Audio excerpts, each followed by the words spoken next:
Fala galera, esse é o Devocional Legal, um devocional onde você vai ter uma caminhada de crescimento espiritual dia após dia por meio do devocional. E o nosso personagem de hoje é o Arqueiro Verde. E o nosso texto bíblico de hoje está no livro de Filipenses, capítulo 1, verso 29, que diz: Pois a vocês foi dado o privilégio de não apenas crer em Cristo, mas também de sofrer por ele. Oliver Jonas Quinn, o Arqueiro Verde, é filho do industrial muito bem-sucedido Robert Quinn e de Moira Quinn, sua mãe. Ele nasceu num berço de ouro. Desde pequeno, o Oliver tinha um personagem que o inspirava, ninguém mais, ninguém menos que Robin Hood. Essa admiração manifestou-se em seu gosto pelo arco e flecha, o qual Oliver começou a praticar, até o dia em que, acidentalmente, ele matou o animal com uma de suas flechas. Esse evento gerou um trauma e um bloqueio na sua habilidade que custaria um alto preço para o jovem. Em um safari na África, seus pais estavam encurralados por leões e Oliver não conseguiu atirar as flechas a tempo de salvá-los. Ele carrega o peso da morte dos pais e é criado pelo tio dele, herdando toda a fortuna da sua família. Só que o Oliver desperdiçou todo o dinheiro que recebeu em festas, bebidas e futilidades, até o dia que seu iate naufraga e ele consegue nadar até uma ilha onde precisa aprender a sobreviver sem nenhum dos recursos e facilidades que a riqueza permite. Ele volta a usar o arco e flecha e ajuda a prender criminosos que usavam a ilha para plantar e cultivar drogas. Foram 3 meses que transformaram sua vida para sempre. Desde então, ele começou a pensar nas pessoas que não tinham as mesmas condições que ele e passa a combater o crime como o Arqueiro Verde.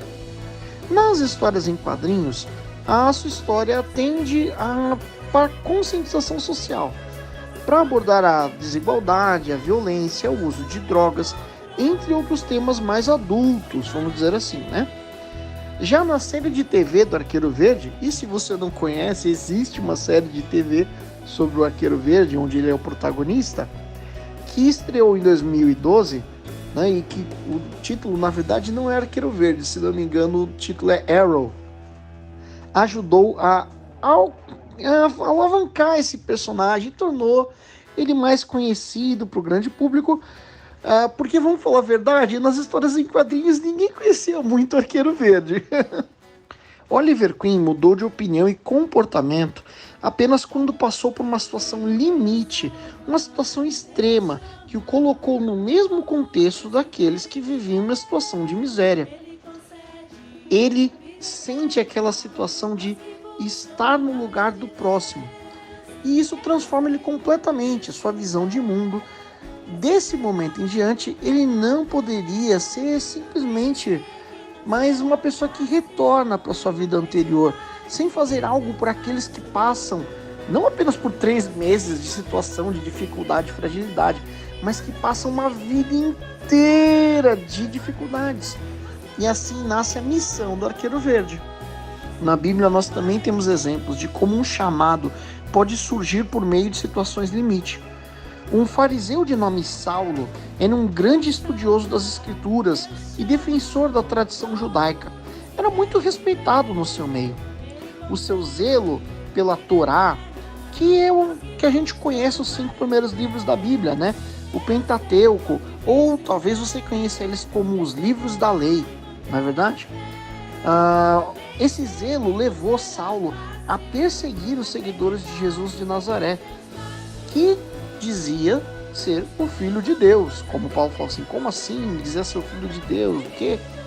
Né? A fama de perseguidor aumentou até que um dia ele foi impactado pelo poder exatamente desse Jesus de Nazaré, que a gente chama carinhosamente de Jesus Cristo.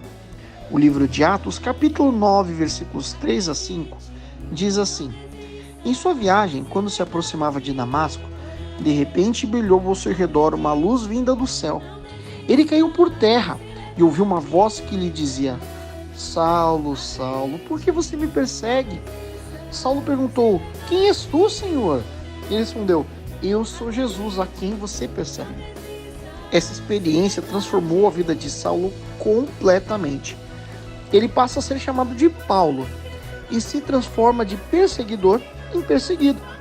Ele será o maior escritor do Novo Testamento, conhecido como apóstolo dos gentios, um dos grandes responsáveis por adaptar o evangelho para o público não judeu. Podemos começar a pensar naqueles a quem o Senhor ama, tanto quanto a nós mesmos, sem ter que passarmos por uma experiência semelhante à de Paulo ou a do Arqueiro Verde. Eu espero que nós possamos ser os bons samaritanos da nossa geração, que além de irem à igreja, também possam ir ao encontro das necessidades das pessoas, sejam essas necessidades físicas, emocionais ou espirituais. E o desafio para hoje é o seguinte: no lugar onde você sabe que você tem alguma influência, seja na sua casa, na sua escola, faculdade, na sua igreja, eu quero que você converse com seus amigos e aqueles que são próximos a você sobre as pessoas que estão em condições de fragilidade. Converse sobre o que vocês podem fazer para fazer a diferença. Como vocês podem ser a luz de Deus para essas pessoas. Como vocês podem ser o cuidado de Deus para essas pessoas. Como vocês podem suprir a necessidade dessas pessoas. E não fiquem só na conversa não, tá? Eu quero que vocês ponham em prática e depois digam nos comentários como foi a experiência. Eu espero que você tenha gostado desse devocional de hoje. A gente fica por aqui. Um grande abraço e fica com Deus.